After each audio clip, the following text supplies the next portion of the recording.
kasih kerana anda terus mendengarkan Radio UUM Rentasi Minda anda. Semestinya tadi anda dihiburkan dengan Mahir Zain dengan Subhanallah hanya di Radio UUM.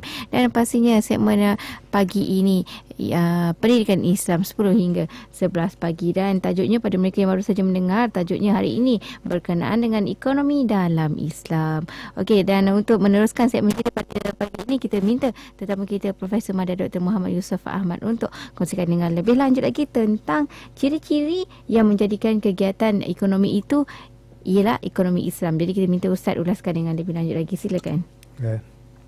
Tuan-tuan dan puan-puan sekalian, setelah kita kenal maksud maksud ekonomi Islam dan juga tentang apa tadi kita bincang tadi tentang prinsip-prinsipnya. Prinsip Islam tadi. Sekarang ni kita nak tengok ciri-cirinya, macam mana yang kita nampak kegiatan itu dikatakan Islam. Jadi yang pertama sekali kita nak kenal prinsip lah. Bila kita tahu prinsip itu Islam, maka dia akan ada ciri-ciri Islam. Ciri Islam itu bergantung kepada prinsip yang Islam. Itu ciri yang pertama kita kata. Dan prinsip Islam ni bukan direka oleh manusia. Prinsip Islam ni datang daripada Al-Quran, datang daripada hadis Nabi SAW. Al-Quran membagi prinsip-prinsip umum, tapi Nabi melaksanakannya, itu dipanggil prinsip juga.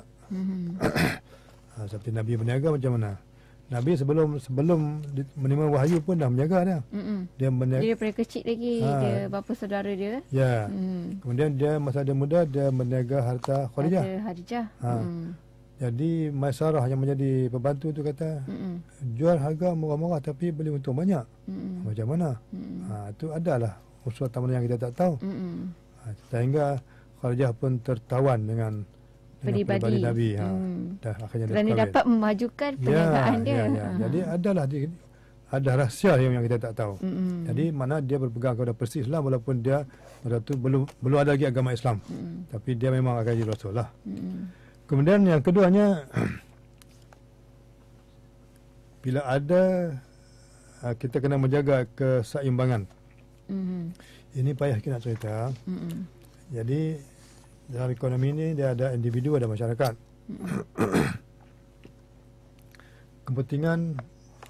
Ada kepentingan individu, ada kepentingan masyarakat. Kita nak buat macam mana? Yang seboleh-bolehnya kita kena seimbang. Untuk masyarakat pun kita ada, untuk individu pun ada. Kita tak boleh berat sebelah.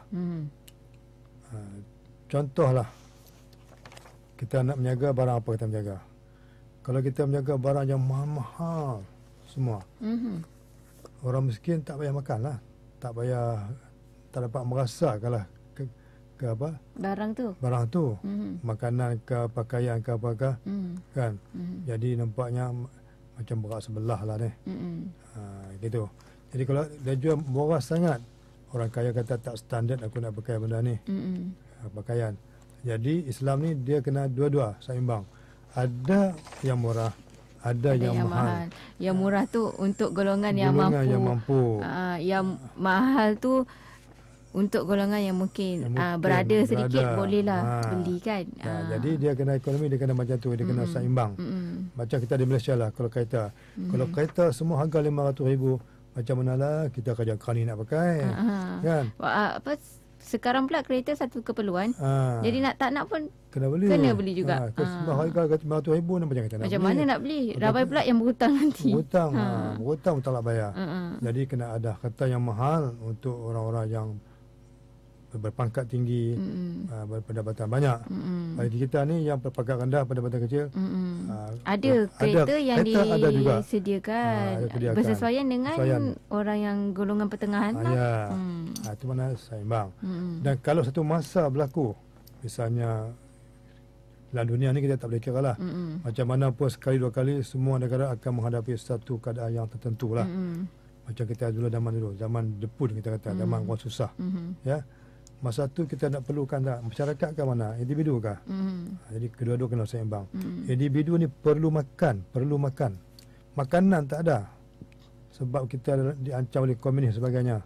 Jadi pada masa tu, yang individu ni kena tengok, kena bagi peluang dia hidup. Masyarakat kadang-kadang dalam masyarakat tu ada orang-orang yang tertentu. Kita ada makan tak masalah. Habis orang lain, Jadi kita kena seimbang. Bila apa kena macam tu, kena seimbang. Menjaga keseimbangan di antara individu dan juga masyarakat. Yang ketiganya, kegiatan ekonomi dalam Islam ni dia mesti bersifat kebendaan dan juga kerohanian serentak. Macam mana tu? Itu bagi orang perseorangan lah, macam kata saya menjaga. Apa tujuan saya menjaga? Tujuan saya menjaga supaya kita dapat untung. Dia dapat untung, tapi pahala tak dapat. Pasal apa pahala tak dapat? So, mungkin tadi kita tengok sumbernya tadi. Sumbernya halal. Sumbernya halal, tapi pahala tak dapat juga. Sebab dia hanya nak untung untuk diri dia saja. Padahal, cuba kita niat. Aku menjaga ni nak tolong orang. Orang tak ada barang, aku ada barang. Aku bagi barang ke orang bagi duit kat aku. Berniaga sebenarnya, dia timbal balas. Niat tu lah ya? Niat dia. Sebab dulu asal berniaga sebelum ada mata wang dulu, dia panggil tukar barang. Sistem barter. Kata, aku ada beras tapi sayur tak ada. Kita tukar lah. Okey, aku bagi beras sikit, aku bagi sayur sikit. Jadi, bagi orang ni pula, aku ada beras, ikan tak ada, bagi kau ada ikan, bagi ikan aku sikit, aku bagi sayur sikit. Itu sistem tu. Lama-lama dah moden-moden tu jadilah ada mata wang. Mata wang dinilai. Ini nilai dia banyak ni, nilai banyak ni. Tukar. Jadi maknanya saling berkehendak. Saya nak barang ni, nak duit. Saya nak barang ni, nak duit. Jadi bila kita menjaga, kita ada niatnya macam tu, baru dapat pahala. Ni nak kena beritahu orang menjaga ni. Kalau tidak, tak dapat pahala. Dapat duit, dapat untung saja, pahala tak ada. Kita hidup sebagai seorang Islam ni, hidup kita ni nak membanyakkan pahala. Maksudnya dia menjurus kepada kebendaan sajalah, nak untung saja. Kerohanian tu mungkin tak terfikir langsung. Lepas tu kita, Islam ni dia kena pandang macam tu. Serentak lah. Jadi kita kena ada khairat. Khairat tu kebajikan. Kita semua nak buat kebajikan. Berniaga tu kebajikan. Kita mengajar. Saya menjadi cikgu, makan gaji. Jangan. Jadi cikgu mendidik anak bangsa. Yalah. Niat nak mendidik anak bangsa. Barulah percakapan dia, pekerjaan semua dapat pahala. Gurulah yang paling banyak pahala. Sebab apa? Sebab dia mengajar orang. Orang tu pandai tu, orang tu menjaga, orang tu mengajar orang lain pula. Semua pahala tu sambung. Dia panggil pahala jariah. Itu guru. Tapi kalau guru ni tak kerti Islam, dia mengajar cari makan saja. Dia mengajar tu nak dapat gaji saja. Rugi. Dia dapat gaji, mati tak boleh bawa gaji. Mati nak bawa pahala. Jadi kita kena niat tu, dua-dua kena ada. Kebendaan untuk dapat duit, dapat gaji, dapat apa semua, dan kerohanian. Kita menunaikan perintah Allah Ta'ala, menyampaikan hajat orang. Menyampaikan hajat orang. Cuba tengok Islam tu punya murni, punya halusnya. Sampai benda yang macam tu pun diketengahkan, dipikirkan, diberitahu. Cuma tak semua orang tahu ni. Tak semua orang tahu. Patut tak semua orang amalkan lah. Ya, macam kita sekarang kita makan gaji ni. Kerani ke, eksekutif ke, apakah semua kita makan gaji. Makan gaji bukan nak makan gaji, nak cari duit, nak beli kereta. Tidak. Kita bekerja mencari nafkah, dapat pahala, mencari nafkah. Kita belanja duit kita untuk tolong orang lain. Kita bagi ke pakcik Palu Pangan, makcik Palu Pangan, bagi RM11 pun kita bagi juga. Kita sedekah nama dia. Ini nama dia kebajikan. Kita tolong anak-anak kita misalnya, ataupun adik-adik kita yang nak sekolah, bantu beli buku. Ini semua kebajikan. Barulah kita dapat kebajikan. Jadi kita kena pandang, Islam kena pandang macam tu. Jangan kata ini aku berarti tak ada apa. Itu yang ketiga ya. Yang keempatnya, dalam Islam ni ekonomi dia orang panggil apa? Dia dinamik, dia berkembang. Dia berkembang. Prinsip dia tetap. Prinsip tetap. Ini boleh, ini boleh, ini boleh, ini tak boleh, ini tak boleh, tetap tak boleh ubah. Tetapi untuk memajukan, dibenarkan apa cara pun tak apa. Macam mana? Contohlah, ini kalau tengok sejarah baliklah kan.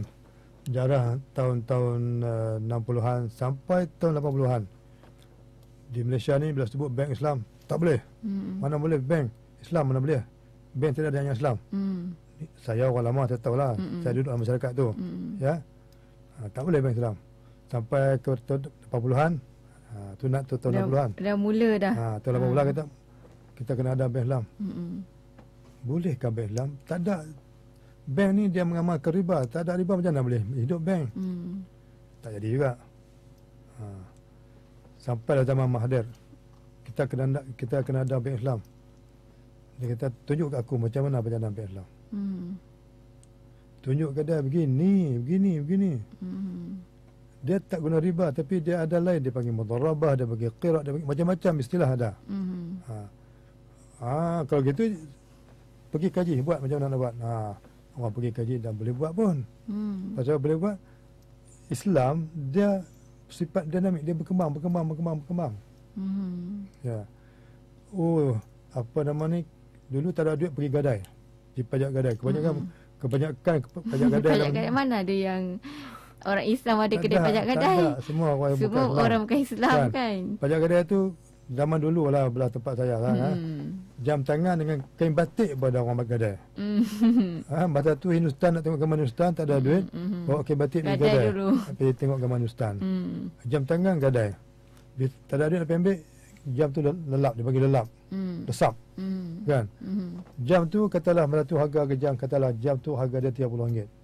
Gadai dapat RM5. RM5 tak boleh bayar masa 3 berapa bulan habis jam tu. Jam harga RM30, kita ambil RM5. Jam tu dia jual RM25, laku lagi. Jadi kita ni sentiasa dalam pihak yang rugi. Islam bukan macam itu. Kita ada pajak gadai Islam, tapi kita tak tahu. Tak tahu. Pasal apa tak tahu? Tak mengaji. Akhir-akhir ni baru kita tahu. Ada Islam macam ni. Macam mana nak jalankan kan? Ada Ar-Rahnu nama dia. Kita gadai korang, saya gadaikan ni jam ni nak harga RM50. Ambil duit RM50. Tak boleh bayar.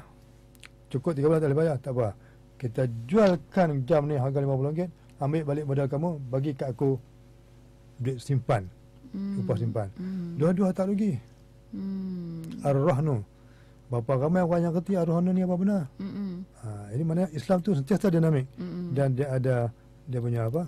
Prinsip-prinsip dia.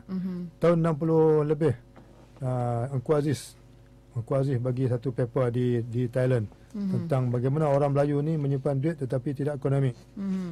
Maka dia punya kata kerja tu akhirnya tubuhlah tabung haji. Tabung haji sistem bank. Tetapi dia kita menyimpan duit untuk pergi ke haji.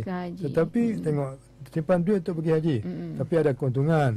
Dulu orang simpan duit dalam bantal, rumah terbakar dengan duit. Jadi Islam tu dia berkembang dinamik. Itulah yang dikatakan Islam tu dinamik. Banyak yang kita sekarang pun kita tahu ya. Satu lagi, ekonomi Islam ni dia Allah Ta'ala punya, bukan kita punya. Jadi dia kekal sampai hari kiamat, dia kekal kalau kita boleh jalankan dengan baik.